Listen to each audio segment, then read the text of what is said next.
21 رمضان المبارک کو سیدنا علی المرتضیٰ کرم اللہ وجہ الکریم کا یوم شہادت ہے۔ 17 یا 19 رمضان المبارک کا وہ دن تھا جب ابن ملجم ملعون نے سیدنا علی المرتضیٰ کرم اللہ وجہ الکریم پر فجر کی نماز کے وقت حملہ کر دیا، جس کی وجہ سے سیدنا علی المرتضیٰ کرم اللہ وجہ الکریم زخمی ہو گئے اور ان زخموں کی تاب نہ لاتے ہوئے 21 رمضان المبارک کو جام شہادت نوش فرمایا۔ ناظرین کرام، ابن ملجم جیسا کہ ہم جانتے ہیں وہ قاتل علی ہے، لعین شخص ہے جس نے علی المرتضیٰ پر وار کیا اور وار بھی نماز کے دوران کیا، کیونکہ وہ عام حالت میں علی المرتضیٰ کرم اللہ وجہ الکریم کا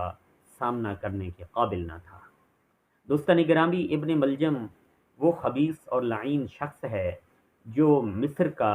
باشندہ تھا۔ مصر سے روانہ ہوا وہ کوفہ میں، اور اس کا جو مقصد تھا وہ جنگ نہروان میں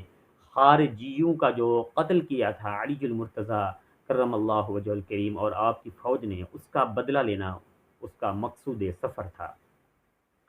جب وہ مصر میں پہنچا تو اس کی ملاقات 10 آدمیوں سے ہوئی، 9 مرد تھے، 1 عورت تھی۔ ناظرین کرام،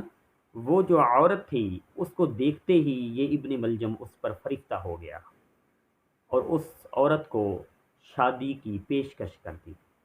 اور وہ جس مقصد کے لیے وہ مصر سے کوفہ آیا تھا وہ مقصد علماء کرام لکھتے ہیں کہ وہ بالکل ہی بھول گیا۔ وہ عورت کے عشق میں اتنا مستغرق ہو گیا تھا کہ اسے اور کسی چیز کا ہوش بھی نہ رہا۔ لیکن اس عورت نے شادی کرنے کے لیے کچھ شرائط رکھ دی۔ دوستان گرامی، اس نے پہلی شرط یہ رکھی کہ اس کو سونے چاہیے، زیورات چاہیے، مال و متاع چاہیے، سب کچھ چاہیے، لیکن اس سب کے علاوہ بھی اسے کچھ اور چاہیے۔ ناظرین کرام، جنگ نہروان میں قتل ہونے والوں میں کیونکہ اس عورت کا بھائی اور بیٹا بھی موجود تھا، جس کی جو تڑپ تھی اسے بیٹھنے نہیں دے رہی تھی،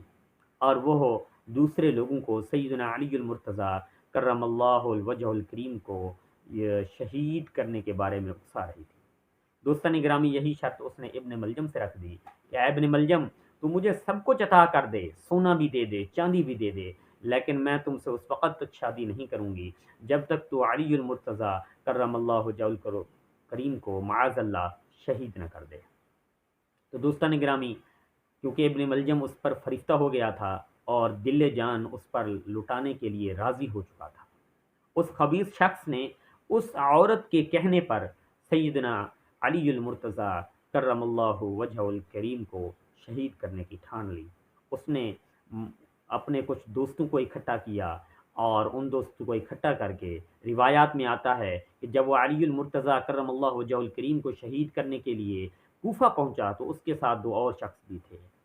لیکن ان کے وار خطا ہوئے اور ابن ملجم خبیث و لعین کا وار حضرت علی المرتضیٰ کرم اللہ وجہ الکریم کے جسم اطہر میں پیوست ہو گیا،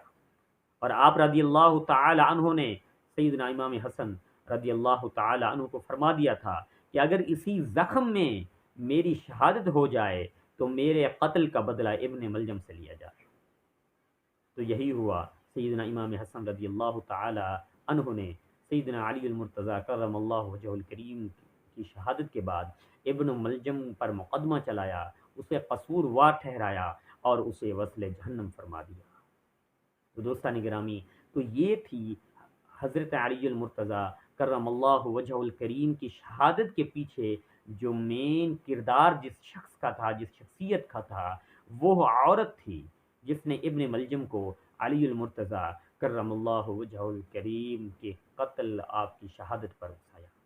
اللہ تبارک و تعالیٰ کی بارگاہ میں دعا ہے، مولا کریم حضرت سیدنا علی المرتضیٰ ہمارے مولا کی مرقد انور پر مزید رحمتوں اور برکتوں کا نزول فرمائے، اور ان کے صدقے ہم سب پر اپنی رحمتوں اور برکتوں کی وسیع بارش عطا فرمائے۔ آمین بجاہ النبی الامین۔